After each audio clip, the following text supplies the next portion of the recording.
Sa video natin ngayon, naghahanda tayong lumipat. Marami tayong ginagawa. Etong golf cart na to, bumibili at nagbebenta kami ng mga golf cart. Ito ang golf cart na binili namin paglipat sa Florida. Nabenta namin at kumita. Ang maganda sa golf cart, walang titulo, sales tax o inspection. Masaya siya at parang laruan kaya binibili ng tao. Maganda ang mood nila at gusto nila ito. Masaya silang bumili, di tulad ng second hand na kotse at kaunti lang ang pwedeng masira rito. Meron ako matte black at asul na Candy Cruiser. Yung asul parang nakalimutan ko na yung A-Trick pero gamit nito ang teknolohiya ng Toyota. Ang galing talaga nito. Kumita kami gamit ang itim na golf cart sa loob ng 6 na buwan.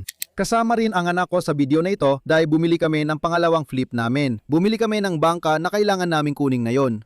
Sinabi ko na araw ng lipat na yon, bumili ako ng bahay sa foreclosure. Ipakikita ko sa inyo ang proseso ng foreclosure at ang bagong property namin, pati kung paano namin ito nabili. At oo, nalugi ako sa Ferrari, pero sobrang laki ng kinita namin sa bahay. Maraming parte ang video ngayon at kasali ka sa lahat, kaya natutuwa ako. Tara, lampas na tayo dito. Ang pangalan ko ay Craig mula sa Flying Wheels. Tara na at simulan natin ang video.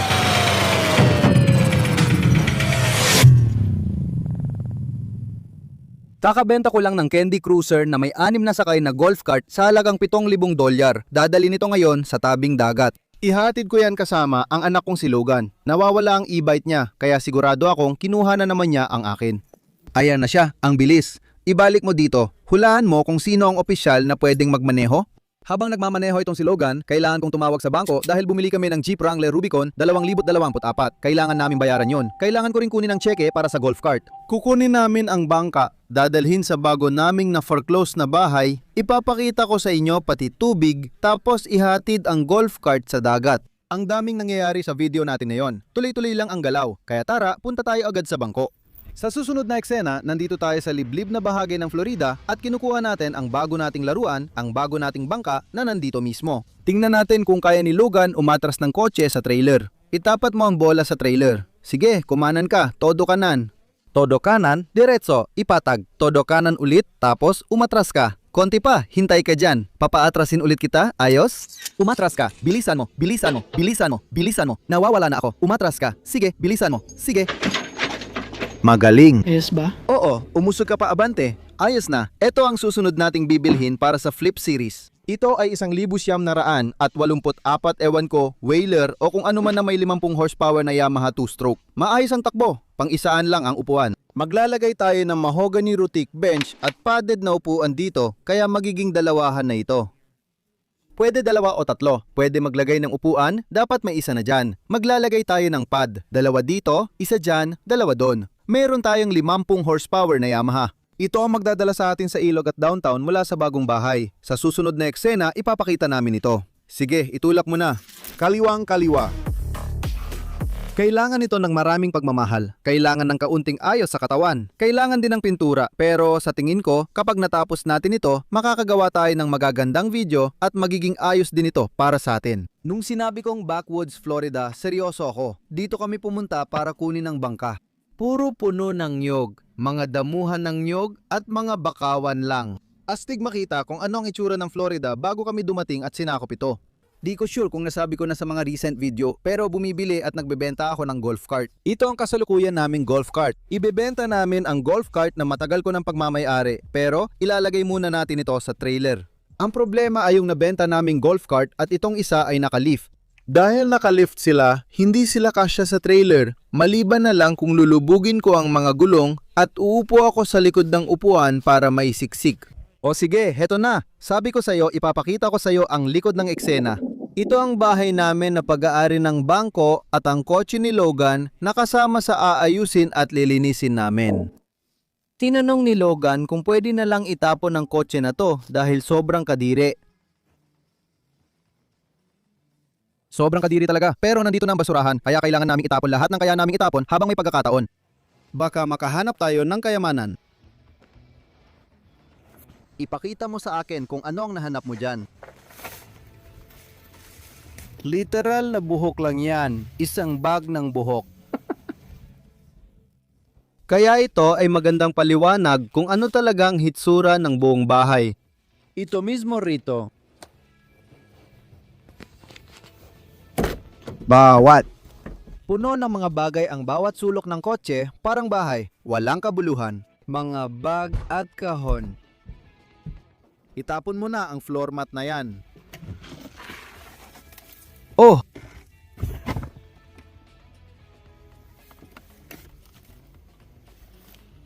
Isa ito sa mga paparating naming proyekto, Citrus Convertible na kailangan ng kaunting pag-aalaga.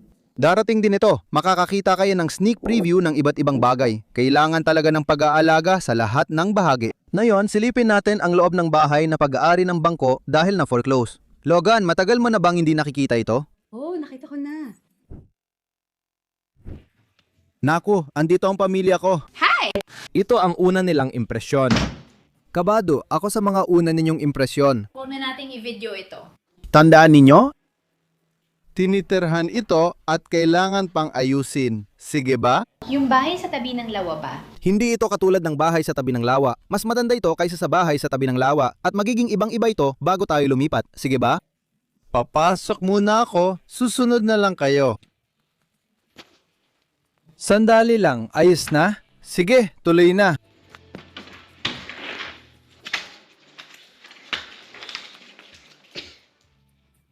Luma lang talaga ang style. Ang tanga naman nun. Kadalasan yun nung nauna. Pasensya na, ano yun? Ikaw lang! Nakita mo yon kahapon? Oo, tama. Buong renovation. Kaya papalitan ng mga tiles, magkakaroon ka ng bagong sahig, bagong kusina, bagong bintana, bagong pinto. At saka, wow, tinan mo, pati yung coating dito, tinerno nila. At hindi lang yan, nagpintura rin kami ng bago. Parang bagong-bago na talaga lahat. Kaya ito na ang susunod. Makikita nyo agad ang itsura, parang ilang buwan na ang nagbago rito.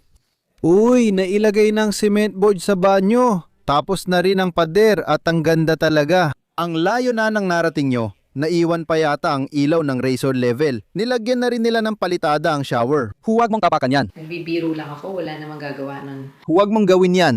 Huwag mo ring tingnan. Huwag mong hawakan yan. Huwag mo ring tingnan yan. Sila ang nagtayo ng... Mababa yan. Di ko gusto at siguradong ayaw rin nila kung tataasan ko. Nakakatukso talaga. Gusto kong bitawan ang kamay ko. Dapat iwan ang gamit natin sa loob.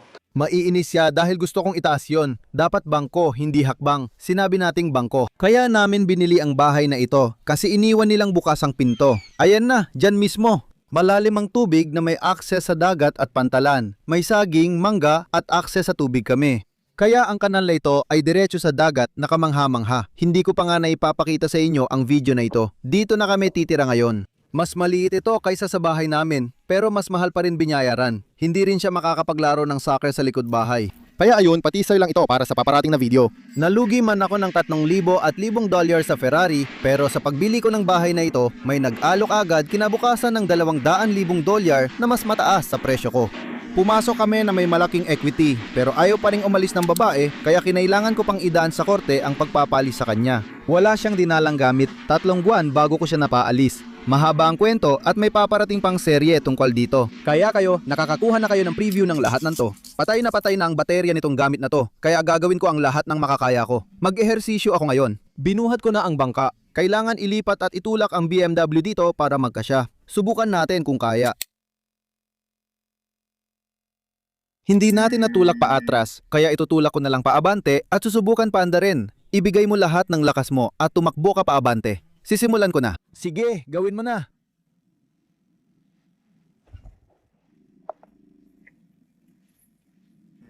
Walang swerte, iyan ang lever. Ayos yan, tingnan natin paano buksan. Kukunin ko ang baterya sa bangka, sumunod ka. Ilapag mo dyan. Kunin ang jumper cables sa Escalanche at ilagay dyan. Maayos pa ang baterya kaninang umaga. Tingnan natin kung aandar na ngayon. Sana gumana na siya. Dapat subukan natin ito. Mahina ang baterya. Itulak natin ito paatras ng kaunti. Handa ka? Itulak mo pa ng konti. Pwede mo sanang ginawa ito. Sige, iikot ko na ang kotse. Pang-apat ko na sigurong ibiya to. Subukan natin paanda rin gamit tulak. At ayun na nga, opsyon numero 4. Umanday na siya at tumatakbo na. Huwag mo lang patayin ang makina, Craig. Huwag mong patayin ang makina. At huwag mong hayaan dumikit ang hood sa 2 post na yon. Hoy Logan, huwag mong hayaang dumikit ang hood sa dalawang post ng baterya o masusunog ang hood. Huwag hayaang dumikit ang hood sa dalawang post ng baterya. Itaas ito o matutunaw ng post ang bakal na hood. Ano kung mababangga ko? Ay, ilipat mo yan, salamat! Voila! Paunang silip sa auction foreclosure. Sasabihin ko sanang sakuna, pero maganda naman ang kinalalabasan. Malaking proyekto talaga ito. Napalitan na namin lahat ng ilaw, paparating na ang mga bintana, paparating na rin ang konkreto. Maraming trabaho talaga. Marami pang trabaho sa likod nito na makikita mo rin. Kakatapos ko lang bumili ng Jeep Wrangler na ipapakita ko dito.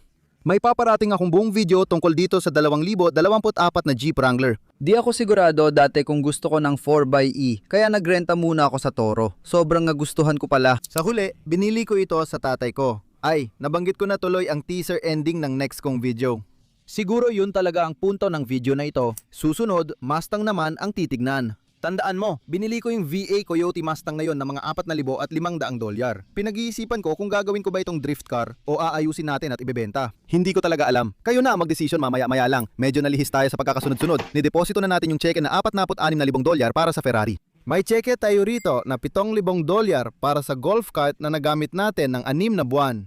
Kumita tayo gamit lang bill of sale. Madaling ibenta ang golf cart kasi laruan lang at di kailangan ng titulo. Masaya pa ang mga tao. Hindi mo na kailangan mag-collect ng sales tax. Ibebenta mo lang sa kanila, sila na bahala. Sobrang dali lang.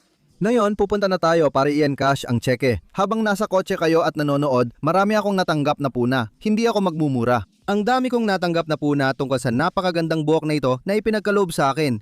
At kinailangan kong hanapin kung anong ibig sabihin ng salitang gration dahil lahat ay patuloy na tinutukso ang buhok ko. Kapag pinapansin ko, pinupuna ng lahat. Pinalalaki ko, pinupuna pa rin. Logan, ang iyong patotoo, likas ba o kulay? Halika ito.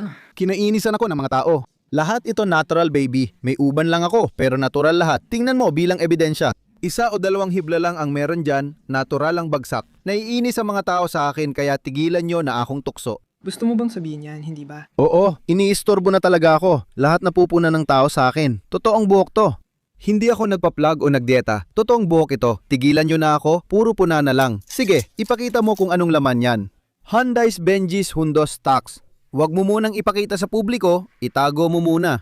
Ganyan din ginawa ko. Bumili ako ng 5 golf cart gamit ang dealer's license ko, kaya wholesale ang presyo. 1 taon pa lang at 250 milya pa lang nagamit. Umabot ng mga $600 ang ginastos ko sa pagpapadala, kaya $5,600 lahat-lahat. Nilinis namin ito, ininspeksyon, pero parang bago pa rin talaga ang golf cart. Amin na ito sa halagang $5,600.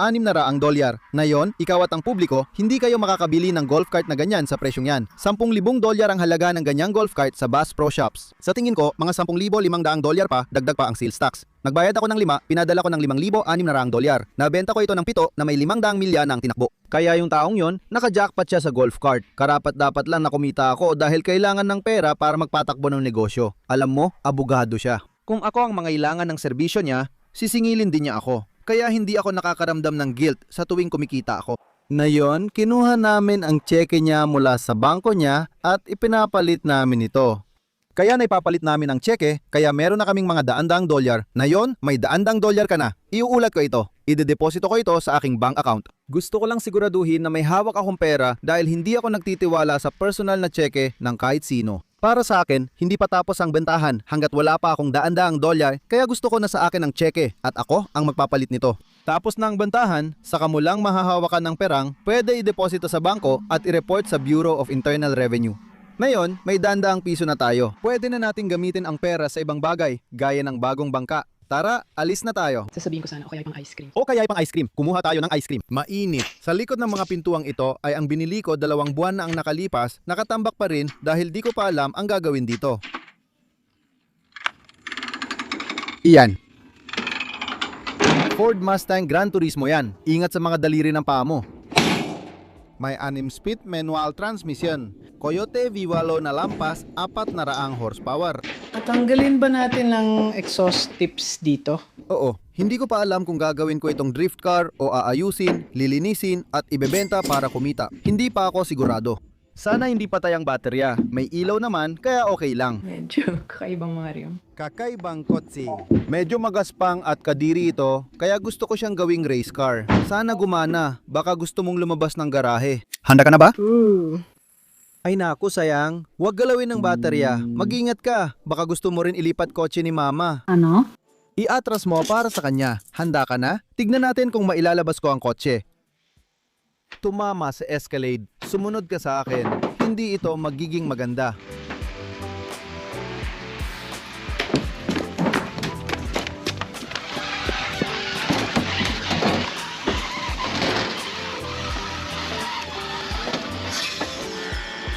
Akala ko mapapaandar ko agad pero nailabas pa rin natin. Narito ulit ang 2012 Ford Mustang Gran Turismo na may 6-speed manual at mahigit 400 horsepower mula sa 5 litro nitong makina, tunay na kamangha-mangha. Binayaran namin ng $4,500 ang kotse na ito, na ang ganda talaga. Hawakan natin yan, ilagay natin ang tungkod at hawakan ang hood na ito. Hindi ko alam kung gagawing race car ito o ibebenta. Maganda na ang nakuha natin. Pwede itong gawing drift car pero sino magda-drift? Ikaw ba o ako? Astig na mga unang bagay. Oo, ayan na. Buti na saram ko na tow rig lahat ng tools na kailangan, pati jump pack. Pagsabi ko ngayon, pindutin ang dilaw na button. Simulan mo na habang naririnig ko. Pumunta ka sa likod nito para marinig natin lahat. Maririnig natin kung gaano kalakas. Pindutin mo yung button tapos pumunta ka sa likod ng kotse. Magaling.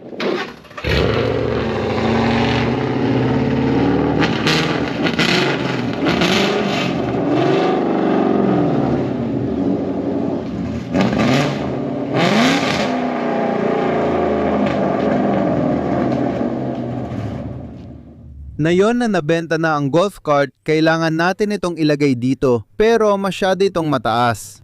Kailangan nating bawasan ang hangin ng gulong para mailagay ito dito. Akala mo tapos na ang araw? Halos tapos na. Tatanggalin natin ang valve stems at babawasan ang hangin sa mga gulong. Sana may valve stem remover ako. Bago. Ngayon, bumaba na ito ng mga 2 pulgada kaya pwede na nating ipasok sa trailer. Parang mas malambot ang gulong ko kaysa sayo. Iatras mo lang papasok. Matinding kanan, abante. Matinding kaliwa, atras. Austin Powers.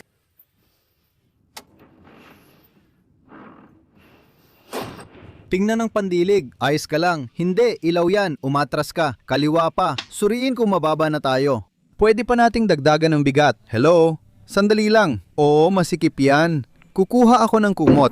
At makalusot tayo ayon sa tinatawag nilang manipis na pagkakataon. Manipis na pagkakataon. Gamitin mo na ang preno mo. Ayos. Ilagay mo na yan. Tatalyan ko ito. Ihatid natin ito. Kinabukasan. At ito ang dahilan kaya ako lumipat sa Florida. Umaga na naman. Nagde-deliver ako ng golf cart. Ganito ang biyahe ko ngayong araw. Ito ang aking umagang pagbiyahe. Nag-gym ako. Ito ang kaya ko ngayon. Tingnan mo. Grabe! Astig dito kasi sumisikat ang araw at mainit ang tubig. Parang tropiko, pero pag tumingala ka, malakas ang ulan. Grabe, direkta sa isla. Tingnan mo yung malaking bangka dyan. Astig ang maliit na lugar na puno ng bahay. Yun na yun, ganyan na ang isang araw sa buhay ko ngayon. Semi-retirado, hewan ko. Nagso-side hustle, nag-e-enjoy at naglalaan ng oras sa anak ko.